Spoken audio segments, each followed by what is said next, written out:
यीशु हमारे खुदा यीशु मसीह का फजल हमेशा हम सबों के साथ होता रहे।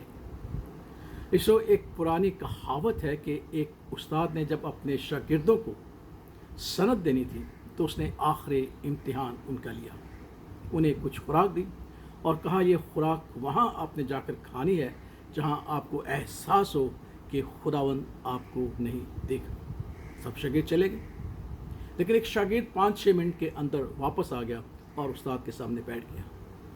कुछ दोपहर को आए, कुछ शाम को आए, कुछ रात को आए। और जब उस्ताद मोहतरम ने पूछा कि हाँ भाई कहाँ कहाँ खाना खाया आप लोगों ने, तो वो सब खा कर आ गए। किसी ने कहा जी मैंने फ़लाँ गार में जाकर खाया, किसी ने कहा मैंने फ़लाँ जंगल में खाया, किसी ने कहा कि मैं समुद्रों के पास जाके गया, वहाँ से खा के आया। जाओ बातें करने तो कर। लेकिन जो जल्दी आ गया उसने कहा कि भाई तू कहीं खा कर क्यों नहीं आया? उसने कहा कि उस्ताद मोहतरम, हम इस शहर में आपकी खिदमत करते हैं और आपसे पढ़ते हैं। हम इस शहर से और इर्द गिर्द के नवाही गाँव में जाते हैं तो हम कभी कोई बुरी बात नहीं करते, कोई ऐसी हरकत नहीं करते, क्योंकि आपका जो साया है, आपकी जो मौजूदगी है वो हमारे साथ रहती है। जब आप एक इंसान हैं और आपकी मौजूदगी हमारी ज़िंदगी में होती है और हम इस शहर में और इसके इर्द नवा में कोई ऐसी बुरी बात नहीं करते, क्योंकि हम जानते हैं कि आप जान लेंगे, तो खुदावंद तो कायनात का मालिक है, हम उससे कहाँ छुप सकते हैं और कहाँ जाएं कि वो हमें देख नहीं सकता। तो बेशक हमें भी इस बात को याद रखना है कि हम खुदावंद से कभी छुप नहीं सकते। बेशक हम कोशिश तो करते हैं, जैसे हमारे बाप आदम ने कोशिश की खुदावंद से अपने आप को छुपाने के लिए, लेकिन वो छुपा ना सका। बुजुर्ग दाऊद भी कहते कि खुदावंद मैं कहाँ तुझसे छुपूं, कहाँ छुपूं? अगरचे मैं बादशाह हूँ, सूरमा हूँ, लेकिन मैं कहाँ छुपूं? और वो कहते हैं कि खुदा मैं तेरी रूह से बचकर कहाँ जाऊँ, या तेरी हजूर से किधर भागूं? अगर मैं आसमान पर चढ़ जाऊँ तो तू वहाँ है, अगर मैं पाताल में बिस्तरा बचाऊँ तो देख तू वहाँ भी मौजूद है। अगर मैं सुबह के पर लगाकर समुद्र की इंतहा में जा बसूँ तो वहाँ भी तेरा हाथ मेरी रहनुमाई करेगा और तेरा दाहिना हाथ मुझे संभालेगा। अगर मैं कहूँ कि यकीनन तारीकी मुझे छुपा लेगी और मेरी चारों तरफ का उजाला रात बन जाएगा, तो अंधेरा भी तुझसे नहीं छुपा सकता, बल्कि रात भी दिन की मानंद रोशन है, अंधेरा और उजाला दोनों यकसा है।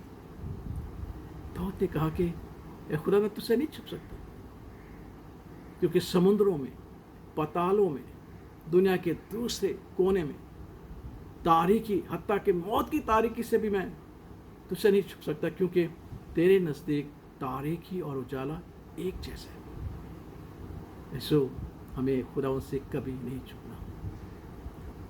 अगर आदम नहीं छुप सका, दाऊद नहीं छुप सका, तो हम कैसे छुप सकते हैं? और इसकी वजह क्या है? इसकी वजह यह है कि हम खुदावंद में, मुकद्दस पौलुस रसूल अमाल उसके 17वें बाब में इसी बात को बयान करता है कि खुदावंद हमसे दूर नहीं है। अगर जब समझते शायद वो हमसे दूर है और हम उससे दूर है, नहीं, हम भी उसके नज़दीक है, वो भी हमारे नज़दीक है। और फिर मुकद्दस पौलुस ने 4 बातें बताई। सुनिए क्या कहते हैं। हर चंद वो हम में से किसी से दूर नहीं, क्योंकि उसी में हम जीते, उसी में हम चलते, उसी में हम फिरते और उसी में हम मौजूद हैं। हमारी ज़िंदगी उसी में मौजूद है। Praise the Lord. हम उसी में जीते हैं, उसी में चलते हैं, उसी में फिरते हैं, तो हम उससे कैसे छुप सकते हैं? इसलिए जो अपने आप को कभी भी खुदावंद से न छुपाना और कभी भी ये न समझना कि हम खुदावंद से छुप गए और खुदावंद हमारी बातों को, सबूर नवीस कहता है कि वो बात मेरे दिल में होती है और मुंह में आने वाली होती है, वो भी तुझे जानता है। बादशाह कहता है कि मैं तुझसे कहाँ छुप सकूँ? और फिर कहता है कि जब मैं अपनी माँ के पेट में पैदा हो रहा था, जब पे कोई नज़र मुझे नहीं देख रही, उस वक्त भी तो मुझे देख रहा था। इसलिए सो हम खुदावंद से नहीं छुप सकते। इसलिए अपनी ज़िंदगी पर गौर करें, अपनी ज़िंदगी पर गौर करें, अपनी ज़िंदगी के हर एक अमल पर गौर करें। क्या मैंने अपनी बात से अपने खुदावंद को नाराज़ तो नहीं किया? क्या मैंने अपने काम से, अपने अमल से खुदावंद को नाराज़ तो नहीं किया? क्योंकि मैं उससे छुप नहीं सकता, वो देखते हैं। और जब वो देखते हैं तो कहते हैं कि मैं तुम्हारा सच्चा गवाह हूँ।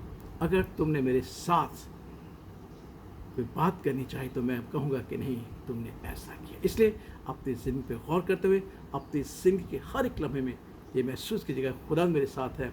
इसलिए रास्ते के और दुरुस्त रास्ते पर चलने की कोशिश करें, जो नजात और अपनी گھر میں جانے کے لیے ہمیں خداوند عطا کیا ہے، اس لیے ہم خداوند سے نہیں چھپ سکتے۔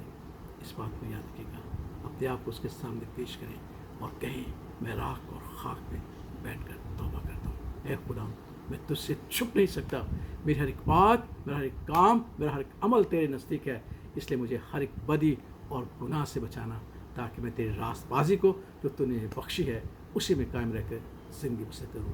آمین۔